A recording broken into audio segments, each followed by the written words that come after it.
Me që jemi të buxheti, ka patur një vendim të qeverisë që është quajtur paqja fiskale. Çfarë synon të arrijë qeveria me këtë, sepse nga opozita është konsideruar pastrim i pastër parash, unë e kam edhe insertin, po nëse do e dëgjojmë, nëse ke dëshirë zotin Berisha, se çfarë thot për këtë, por si e vlerëson qëndrimin e opozitës? Opozita ka për detyrë që të jo, si e vlerëson anën negative. Jo, e lëm opozitën, por qëndrimin, e kam fjalën çfarë paqja fiskale për ato që kanë mbi 10 vjet debi, mendoj se ato kanë treguar se s'kan fuqi më për të pagu. Kështu që ndaq falin, ndaq mos i fal ato që vënë të vdekur. Nëse po i falim për një arsye që të tentojmë të ringjallim, mendoj se do të ishte mirë të ringjallim. Ato që kanë borxhe 10 vjeçare, qeveria ka menuar të falin. I heq një barë, po thua. Janë 355 milion veç euro. Unë habitem se si ka mundësi, kush janë këta bizneset që opozita kërkon listën, edhe kjo mendoj se është e drejtë. Po. Kush janë këta bizneset, sepse mos me i pagu në taksat, mu më blokë llogarit më njëherë. Edhe kolegët e mi e thonë gjithë, ore, si ka mundësi që s'kan pagu këta tjertë? Se ne na blokojnë llogarit.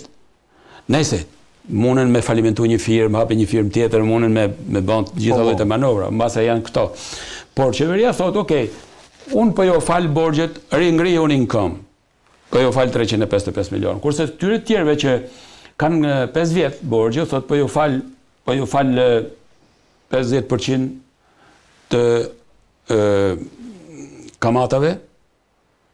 Ose po jo fal gjithë kamatat, nëse i paguni gjitha detyrimet me njëherë. Që ose i bëni me keste, po ju fal 50%, 25%. Që ka, domethënë interesi është që të tolerojnë nga një anë, që të rifitojmë nga ana tjetër ata biznese që është të mundur që të rrinë në kam. Mundësi për të ringjallur. Ajo që opozita po këmbgul tani për pastrimin e parave që e kemi diskutuar duket edhe bashkë. Po. Domethënë, ka shkruar një skemë që thotë, nëse ti ke fitim të pa deklaruar, ose ke kredi, ose borxhet, kanë borxhet pa deklaruara, atëherë unë t'jap mundësi që ti deklarosh këto, të pagush 5% qeverisë, edhe ti legalizosh, ti deklarosh. Atëherë këtu, opozita thotë që do kemi larje masive të parash, sepse ekziston dhe i mundësi që ti krijon një firmë, dhe pastaj ose blej një firmë që ka 3 vjet, e cila pastaj korrigjon bilancet e thotë, okej, po i deklaroj edhe këto fitime që si kisha deklaru, edhe marroj puna, legalizoj, marroj historia, dhe qeveria pretendon që këtu mund t'jena afërsisht 1 milion euro që mund të rifuten buxhet, prej të cilave që me 5% qeveria fiton 27 milion euro. E kanë bërë këto llogari. Opozita thot, kjo është shplarje parash, dhe mund t'jetë një skemë e tillë, por nga ana tjetër ne po shikojmë që drejt Dubait, drejt veneve arabe, Kuvajt, drejt shumë veneve arabe, janë kriju parajsa fiskale dhe këta njerëz nuk po shohin as majtës as djathash, po i thithin këto para. Në qoftë se e mbani mend vetëm një agjenci imobiliare shqiptare në Dubai para një muaji njoftoi që vetëm këtë vit 350 klientë shqiptarë investuan në Dubai 840 milion euro. Vetëm te kjo agjenci janë disa. Po. S'po them për italiane e tjerë, po vetëm shqiptare. Kështu që tregon se drejt këtyre parajsave fiskale po iken para e madhe, po iken dhe legalisht. Kështu që qeveria thot, si kundërpesh, nëse kam parë të zezë drejt më mirë t'i legalizoj. Shumë e drejtë është edhe efekti. Unë kam dëgjuar Braçën, që është një kritik i qeverisë brenda socialistëve, i cili thot, do isha dakord me legalizimin, por do isha dakord me bë paralel me këtë edhe një premio për ata që kanë qenë korrekt gjithë jetën. Sepse janë ata që dëmtohen.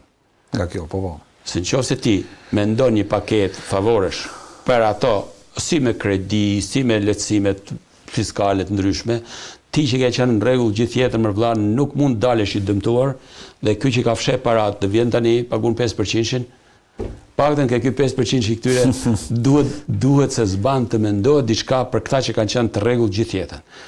Kjo është ajo. Jo vetëm që s'po mendohet, po kemi hemorragji njerëzish edhe kapitale, ashtu siç edhe ju e thatë, kemi rritje turizmit dhe shifrat e ekonomisë, kemi paqe fiskale, por ndërkohë ajo që bie në sy është, le të themi, burgje pafund për biznesmen të ndryshëm që të paktën edhe po i shohim nëpër media, po ndërkohë që edhe përfliten se ka një klim terrori për sa i përket biznesit nga ana e institucioneve që merren me vlerësimin e punëve të tyre.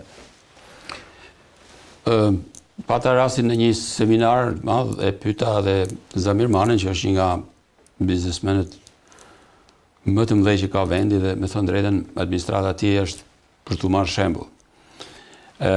I bëna një pyetje si e vlerëson klimën e biznesit në Shqipëri dhe mu përgjigj me një përgjigje shumë thjeshtë. Për një le ndërtimi në New York, brenda 3 muajve, aplikon sistem dhe s'ke nevojë të njohësh askënd.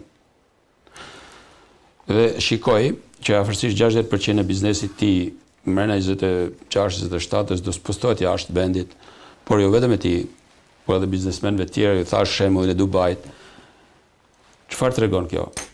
Në qoftë se ne kemi ca statistika, nuk e di sa të vërteta janë, që këto vitet, këto 12 vitet e fundit kemi, ose 15 vitet e fundit kemi afërsisht 1.2 milion shqiptarë që janë larguar. Po mos harrojmë 97 ka qenë më katastrofale gjithave që janë larguar.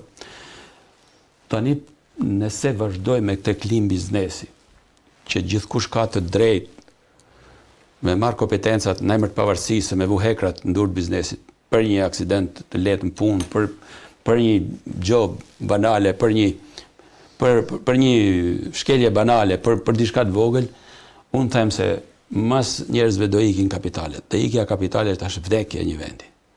Ik shpirti, ik gjithçka që ke energjia vendit. Ikja kapitalet është vdekje. Ne kemi sot, me ca statistikat kolegëve tanë, nuk i kam zyrtare, por afërsisht 5.200 sa të burgosur, janë 4.800 prej tyre të pagjykuar. Pra janë të futur për gjëra banale dhe i bëj thirrje presidentit që Këshilla e Drejtësisë e Presidentit të shikoj kush është atje, për çfarë kanë hyrë gjithë të njerëz në burg, se janë kosto 56 euro në ditë që ne paguajmë për t'i mbajtur. Dhe biznesi duhet të mbrojtur, sidomos tani që jemi edhe në kushte të ndryshimeve në kodin penal. Larg prangat nga biznesi. Biznesi nëse ka bo faj, ka mënyra me gjobë me i dënu bizneset.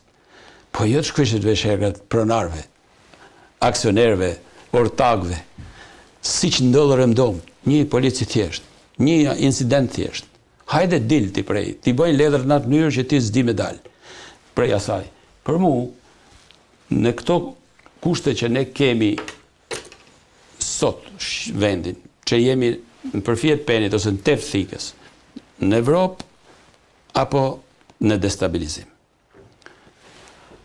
Unë them se duhet të mbledhim vetën me njëherë të reorganizojmë gjërat, sepse ne konceptojmë lirin gabimisht. Pavarësin gabimisht, do thotë që mos çaj kokën për askën. Unë nuk jam dakord që edhe prokurorët të akuzojnë gjithkën, t'i shkatrojnë jetën gjithkujt dhe të mos japin llogari asgjë kundi. Kjo do të jetë fatale. Kështu që nuk jam ashtu siç nuk jam që askush të jetë në burg pa një vendim gjyqësor të formës prerë, si për Berishën, si për Metën, si për Velin, si për gjithë. Sot ne duam me pa gjyqje, jo burgime. Duam gjyqje që njerëzit kuptojnë çfarë po ndodh. Apo fusin hund të hujt, që ke Trumpi, se po i fut hund në gjithë pjesët e Evropës, jo më në Shqipëri, që destabilizon me kurgjosen, e të mbyllen dyert atyre njerëz që fusin hund. Ne themi drejtësi e pavarur, por nëse fusin hund të hujt, çfarë drejtësi e pavarur ke ti? Që unë do thoja, institucionet që janë krijuar të reja me një mandat të shkurtër, të posaçëm, duhen fut në një jurisdiksion e prokurorisë përgjithshme SPAK-u, SESBAN, BKH-ja të drejtorisë përgjithshme të policisë, Këshilli i lartë i drejtësisë duhet ketë presidentin në krye. Pra duhet merren vesh pozita dhe opozita. Dhe ne duam gjyqje pafund derisa të sqarohemi që ka transparencë, që nuk është kështu, siç akuzohet, po është kështu, ose të shkojnë mrena ato njerëz vërtet janë hajdutër. Se ndryshe nuk I dilet kësaj. Zef, duket sikur po thua që me këto ndërhyrje që po bën SPAK në rastin konkret, apo kjo përplasje SPAK qeverisë, Shqipëria mund rrezikoj një lloj destabilizimi? Shqipëria destabilizohet shumë lehtë, se është vend shumë i vogël. Me popullsi të vogël, me pambrojtje realisht, sepse ka besu NATO, Europat e NATO, jo më ne. Dhe NATO në kemi quajt ombrell të përjetshme mbrojtëse. Sot ndodhesh ti shaku ndjell, ku do besojmë tani? Kështu që jemi detyruar të mbështetim te Europa, se s'ban. Jemi detyruar të partnerët tonë strategjik përhershëm. Qose Amerika sotme nuk është Amerika djeshme, ne do të gjejmë partnerët tonë urgjentisht që të mbështetemi. Kështu që Shqipëria absolutisht po pyetjes tuaj, destabilizohet shumë lehtë. Destabilizohet shumë lehtë. Nuk mundet 1-2 prokurora, 1-2 gjykatës të destabilizojnë vendin. Hajde ti bëjmë llogaritë. A është më mirë të destabilizojmë vendin? E shkojmë 10 vjet mrapa, apo kemi probleme, ti detyrojmë me bë transparencë, se s'ban në përgjigje, edhe dal ka dal që ujërat kullohen.